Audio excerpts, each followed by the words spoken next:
but we're getting there. We're getting there. Perfect, man.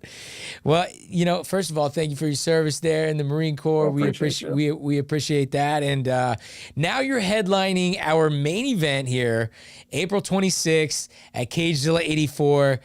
Tell us, what kind of energy are you feeling heading into this enormous light heavyweight title fight? Because I know that you fought for this title belt before, and I watched that fight, and it was a very, very, very close fight. I mean, it could have gone either way at any point in time, and positionally, I thought that maybe you just got out positioned throughout the fight, but not to say that you weren't doing the same to him against our former champion Evan Stevens, who's actually going to be making his pro debut 2 weeks before your main event title fight here. Tell us, what did you learn from that experience, and give us a little bit about the future of what can we expect to see from the Night Train come April 26th here on Cagezilla 84. Yeah, so first off, so grateful for the opportunity. Again, been training very hard for it. Very, very excited for the opportunity. Yeah, the first title fight, I just didn't have the experience, that type of level of experience yet. Evan Stevens is a great champion, absolute dog.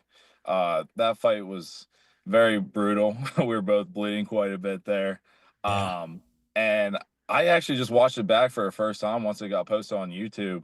And then I was like, wow, I was really mad at myself because I was like, I really rushed a lot of things, rushing positions. And I think that was just a experience barrier where I didn't really know how to settle. I didn't know how to win fights. Like I was doing good, but just wasn't getting positioned to actually put myself in a good position to win.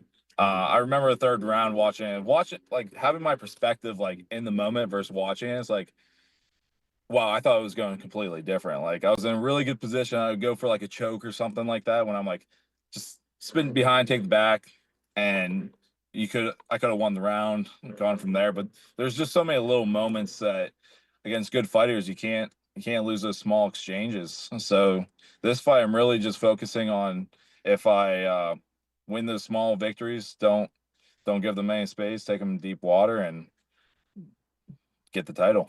Yeah, don't give up position, because the fight started off between you and Evan. It started off real, I mean, you weathered a heck of a storm there at the beginning of the fight. And then next thing you know, you're on top. And I was like, Yeah. holy crap. I was like, he's on top. But then you lost position. And then I was like, so I was like, man, that's why in my head, I was like, man, you weren't out of that fight at any point in time. You were still very much in that fight in a very, very closely contested light heavyweight title fight, and now you're back in it, and you're back here for it, and a full circle moment for you. I'm sure it must feel like you going back for it. Tell us what kind of energy you're feeling coming into this one, man, and coming into April 26th. Just motivated, man. It's been a tough year. I haven't been able to be that active. Even last year going in my last fight, just had a lot of stuff going on, and it just Murphy's Law, and I was like, man, it's just can't catch a break right now. But now everything's kind of squared away. Weather's getting better, feeling good. Got that sun, vitamin D coming in. That's Just right. ready to take the storm to my opponent and go from there.